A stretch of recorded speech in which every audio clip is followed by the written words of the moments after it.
Good day, ladies and gentlemen.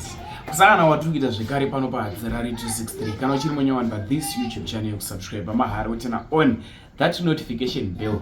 Takuzvigadzirisa izvi zvekuti maswera sei manheru. Noti umwe munhu anozoona video maskati anenge asiri manheru, saka tofanira kuti good day my ladies nema gentlemen.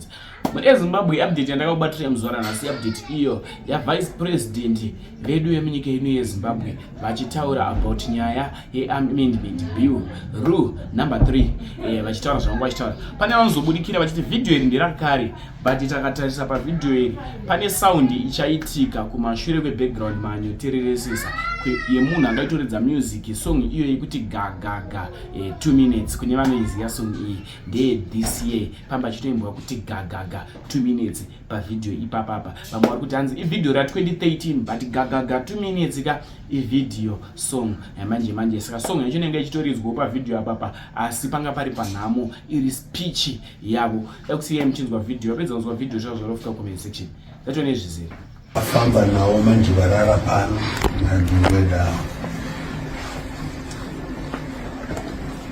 wakafambwa nevamwe mukuona vana maiguru vangu vari apa vana hama dzedu apachina saka dzakafamba, asi yakanga iri nyaya yekuti katirwire nyika iuye tichingorwira zvinhu zvikuru zviviri.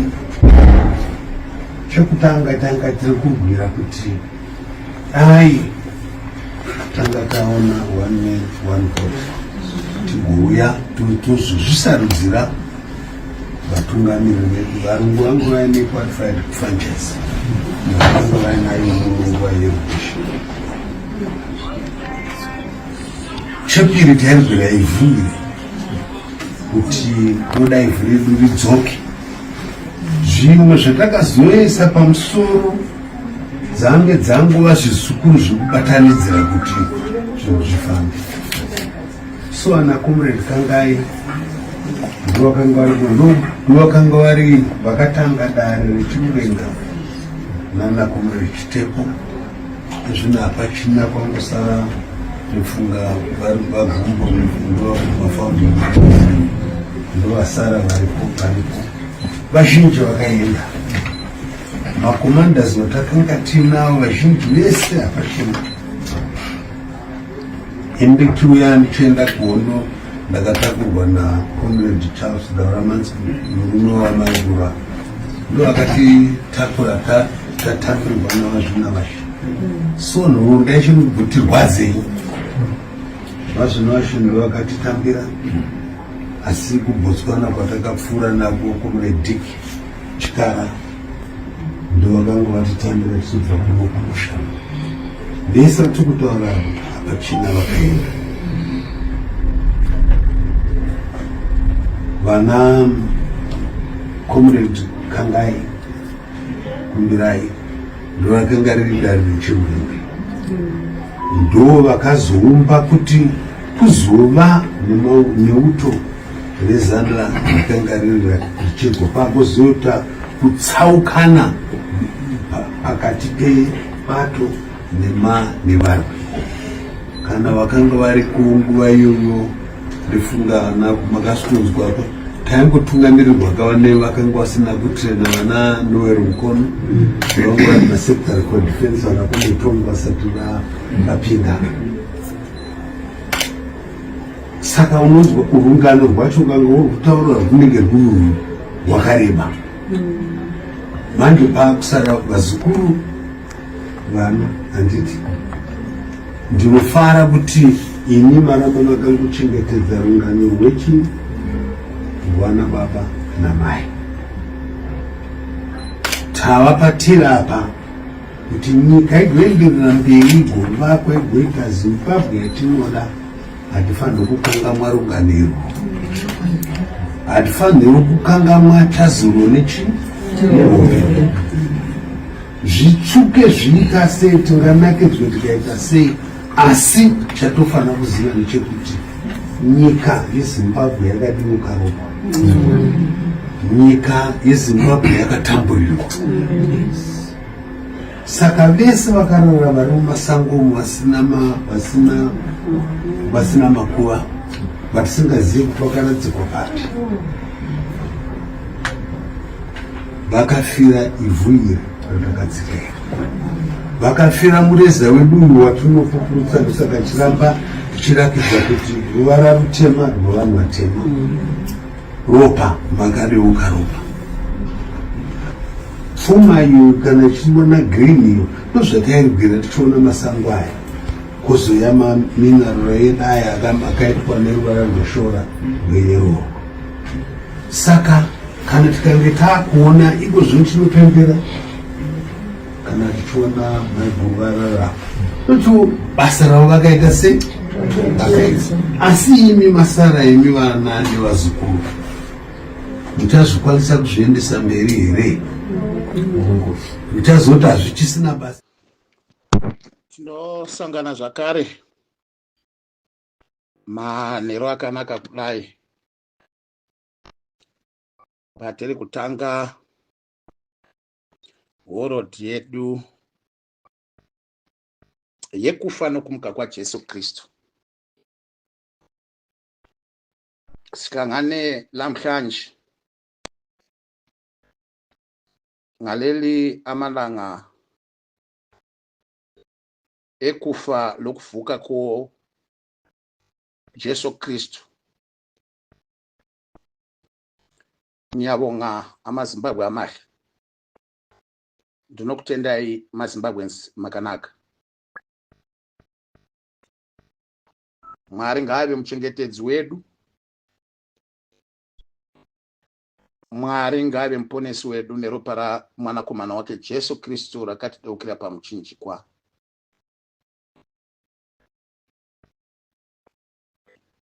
Takadzidza zvakawanda muupenyu hwehorodhi yatiri kupinda iyoyi, kuti Jesu Kristu mwanakomana waMwari akalidha upenyu hwesacrifice, upenyu hwecommitment to the call, upenyu hweservant leadership, basa raakanga atumwa nababa vake Mwari vari kumusoro kudenga. Jesu Kristu akazvipikira kuti afire zvivi zvedu kuti tigoregererwa muzvinhu zvakaora zvatinoita misi nenguva. Hazvina kusiyana nenguva iri vana veZimbabwe panguva dzino upenyu hwokutambudzwa nokushungurudzwa nehurumende yeudzvinyiriri. Vana vevhu vashungurudzwa, vana vevhu vatambura, vana vevhu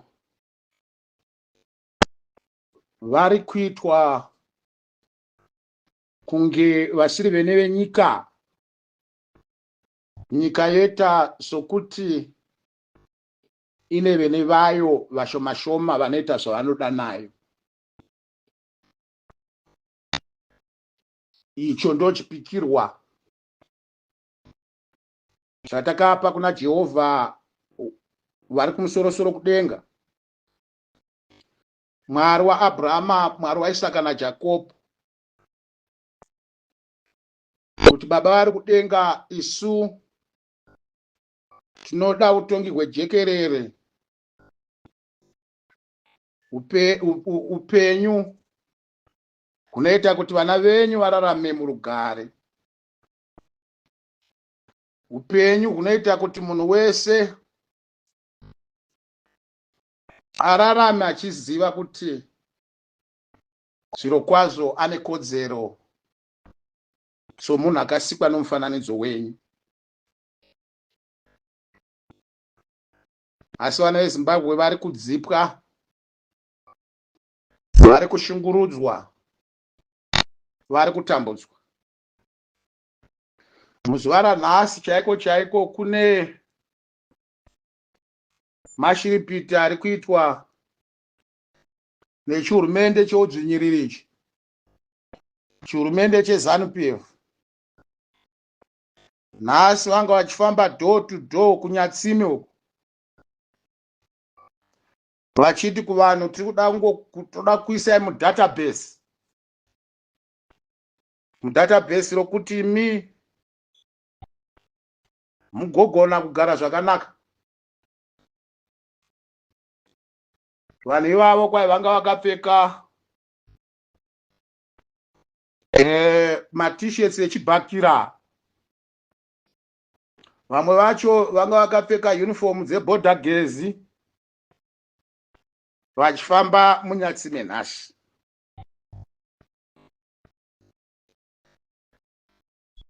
Kune basa ringaitwa nomusi weEaster here.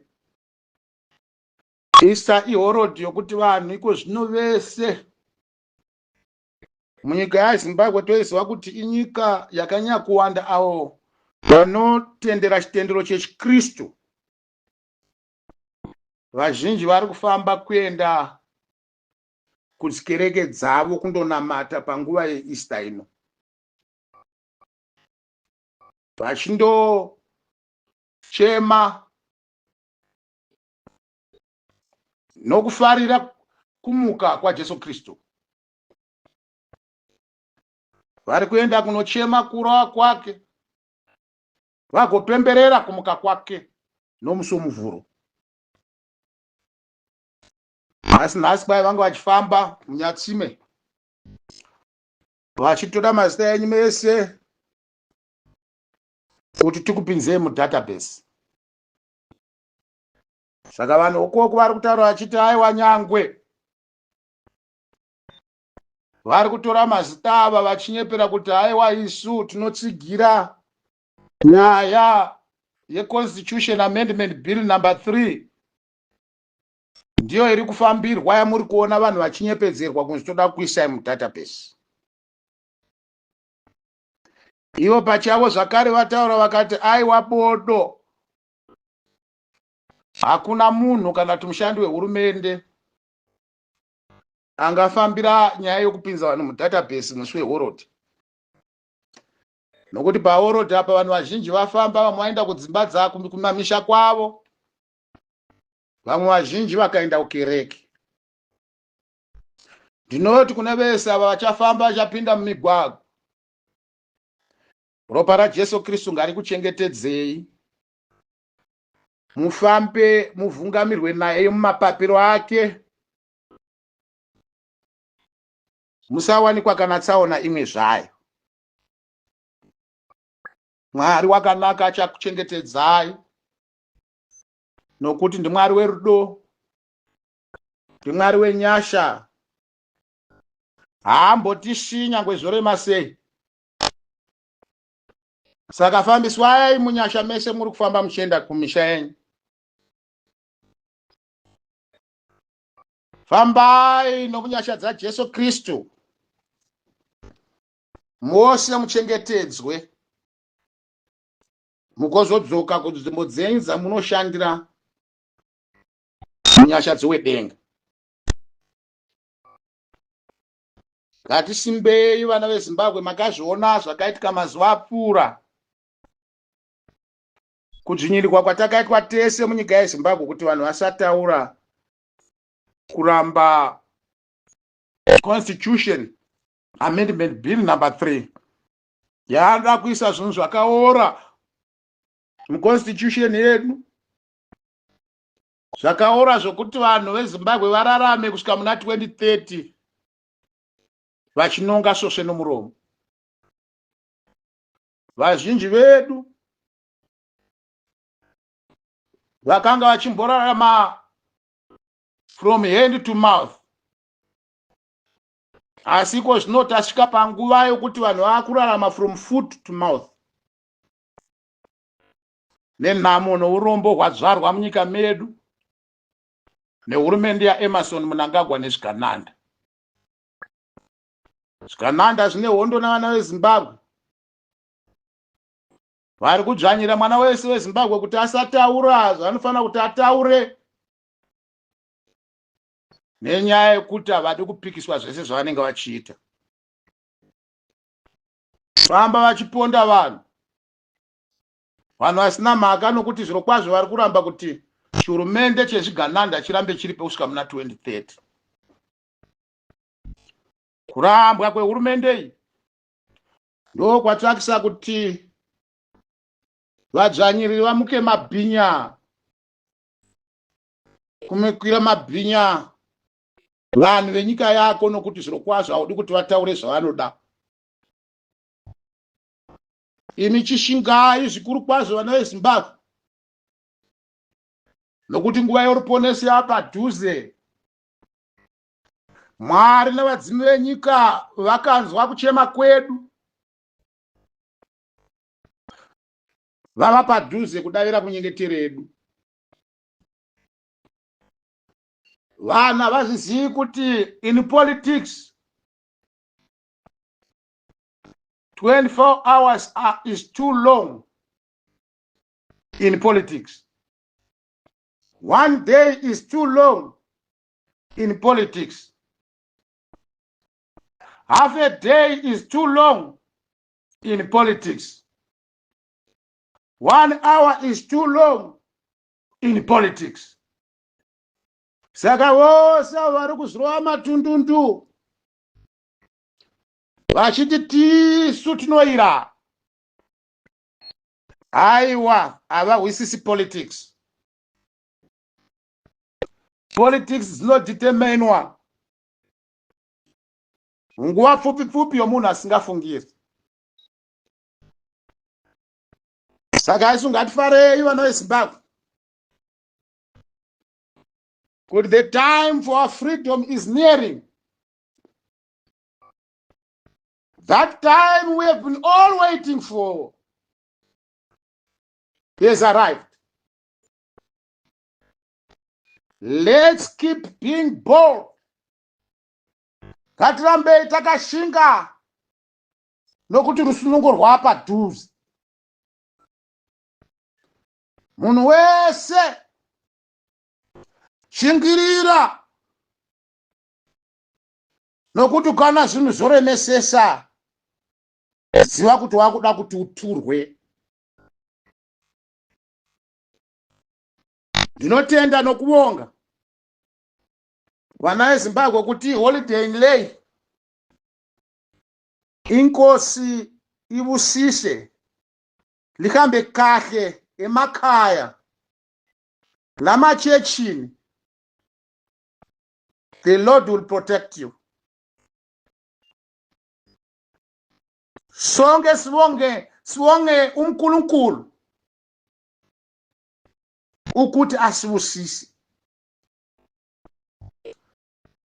Titende kuti Mwari ruoko rwake ruchange runesu mukutichengetedza kubva muruoko rwakaipa. Ndinotenda nenyasha kuti Mwari vachakuropofadzai panguva yekurangarira kuroverwa pamuchinjikwa kwomuponesi wedu Jesu Kristu nokumuka kwake. Kumuka kwa Jesu Kristu nomusi womuvhuro shall be the signs of great things that shall come in our nation, not in a distant future. Zvichatinakira tose tikaridza mupururu nemiridzo yorugare. Apa Zimbabwe ichava nehurumende jekerere, ichafadza munhu wese. Ndinokutendai. May our Almighty God bless all of you. Ndatenda. Last update handina chekueredza kana kutapudza. Yangokuisira video, pedza kuona video tozvonofika comment section. Inisa tiri pakuzivisai manews updates zviri kuitika munyika yeZimbabwe nguva nenguva, misi nemisi. That's like that share this video ndati subscribei masubscribers tipinde 200,000 before the month end. Tasarirwa nemasubscribers anosvika iwo 1000. Much love. Right, iko zvino tasvika palevel hombe. Musati malisina zvandiri kutaura izvi, don't forget to go to comment section moita share the video riri ipapo, moita share the important dates calendar yatiri kufamba nayo. Right, from the 4th to the 8th of May 2026, a working week after the long weekend of the May Day celebration, we are going to embark on a period never seen before in Zimbabwe, a period of reclaiming our status, a period of reclaiming our pride, a period of defeating our own very brother, a black person who has become ruthless than the white person we defeated, who has become careless than the white person, who wants to take Zimbabwe as his personal tuck shop. Emmerson Dambudzo Mnangagwa. From the 4th to the 8th of May, it's a week of sacrifice. It's a week of dedication. It's a week of determination. It's a roadmap week. It's a week of defining ourselves as who are we as a people.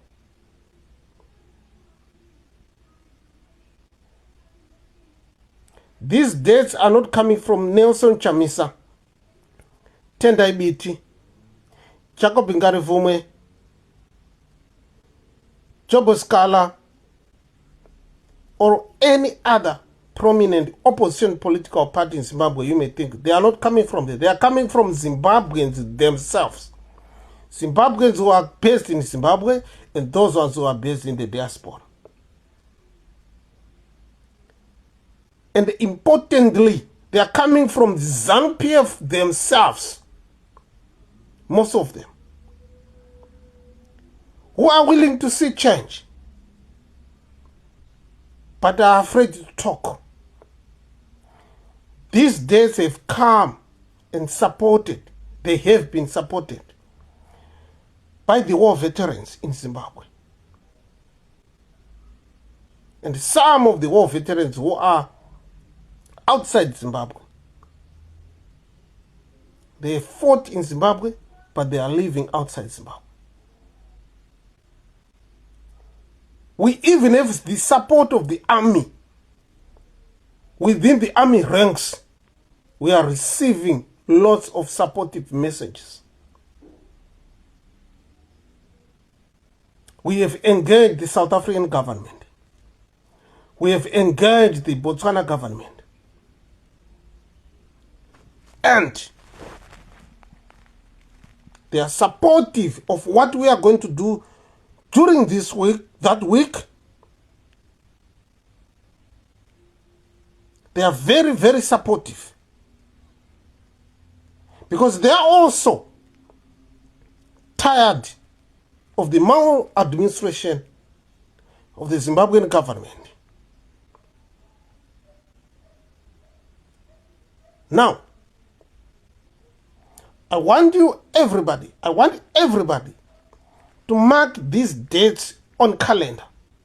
4th to the 8th of May 2026. Stock your food stuff, water. Don't plan a journey during that period. Kana uchibvayo ku South Africa uchienda ku Zimbabwe, don't buy a ticket during that period. Kana uchibvayo ku Zimbabwe uchienda ku South Africa, don't buy a ticket during that period. It's a moment where we are going to talk to our government, ourselves, and the international community to say, what really do we want as Zimbabweans? Chichatiri kuda. We were not given time to talk during the consultation period. We all have seen dramatic events where people were not allowed to talk. So we have created our own time, our own platform to talk. And that is the 4th to the 8th of May, 2026. We are going to talk. Thank you.